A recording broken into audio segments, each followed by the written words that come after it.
Right. So, to start off, would you like to tell us a little bit about yourself? Maybe share your name, job, where you're from? Okay.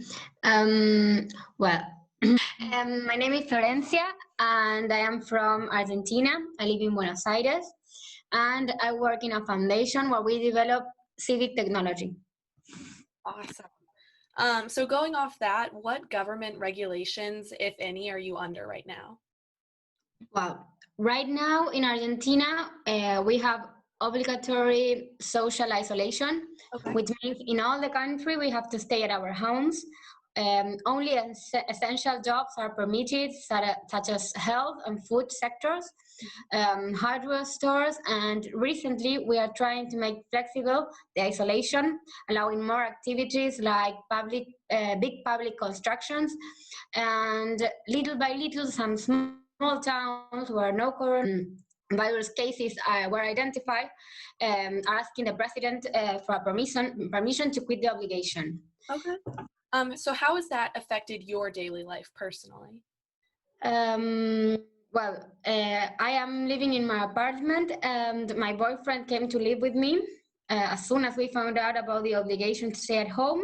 Mhm. And I work from my house from 9 to 6, and I have pretty busy days working. After that, I just yoga classes, and I took art classes on Mondays, and now we are doing it virtually. So I try to keep my activities Awesome. Um, going on. so, what would be the biggest challenge you face or you think your country faces as a whole right now? In my case, the biggest challenge is I live with my boyfriend, Mhm. and I cannot like use my bicycle and walk, and my apartment is pretty small, and I am energetic, so I have a lot of energy, and I don't know how to waste it here. But as regards like the more like challenges in my work, we're learning how to work remotely. We're used to going into the office every day, and now we have to organize being separate, which is working out, and we're learning how to do it, which is going to be very valuable once we finish this way of working. But it's being a big challenge, and it sometimes it is difficult. Mhm.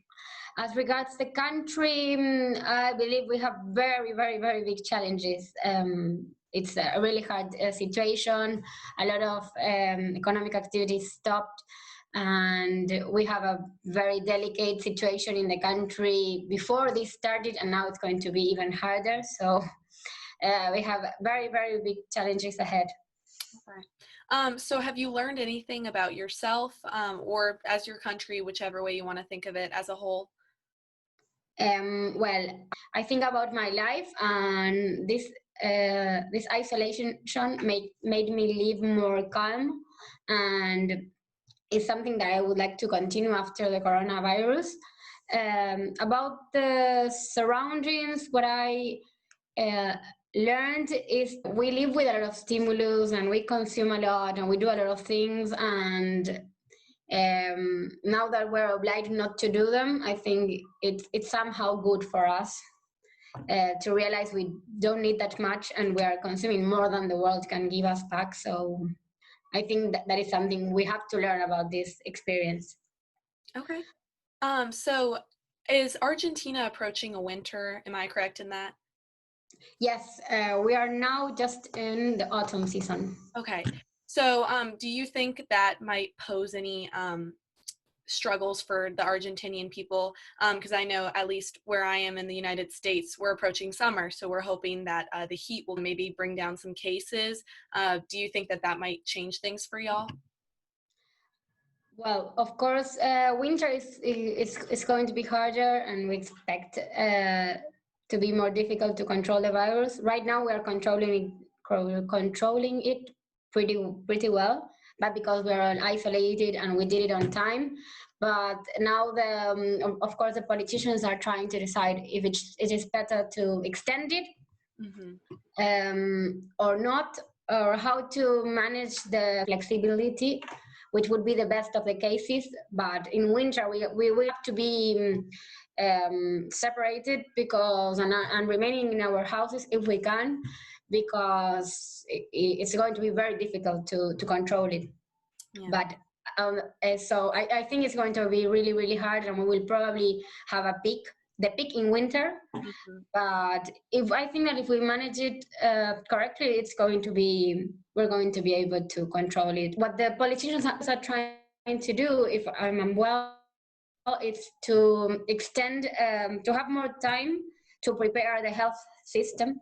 Mm-hmm. So though so it's going to be, we're going to have more cases probably in winter, what measures we take, but we are we're trying to be prepared when that moment comes. I hope. And Yeah. is there anything you want to end on to say about your experiences to the world? Anything you would want to share? That of course I am having like a pretty good experience because I could keep my job and my family and friends are okay for the moment, and it is almost like an experiment for me, and I know I'm going to be better after this.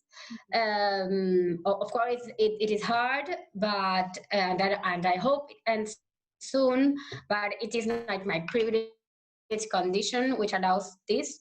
In my country and in the rest of the world, there are many people having rough times, and the economic stop is going to be devastating. And so I wish this like economic depression following the coronavirus makes us all realize that we have to take care of others and of the planet we live in. Like, I know it seems a little like cliche, but it's right. It's like It's so true. we have to learn something about this, or if not, it will happen again, something like this or something different. Awesome.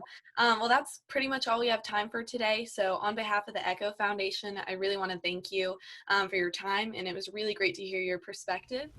The Echo Foundation was created by Nobel Peace Laureate Elie Wiesel and family therapist Stephanie Ansaldo to promote justice, tolerance, and humanity at home and abroad. Based in Charlotte, North Carolina, Echo enlists notable humanitarians to inspire the next generation of humanitarians through student-led initiatives. For more information about the Echo Foundation, visit www.echofoundation.org or follow our Facebook and Instagram pages.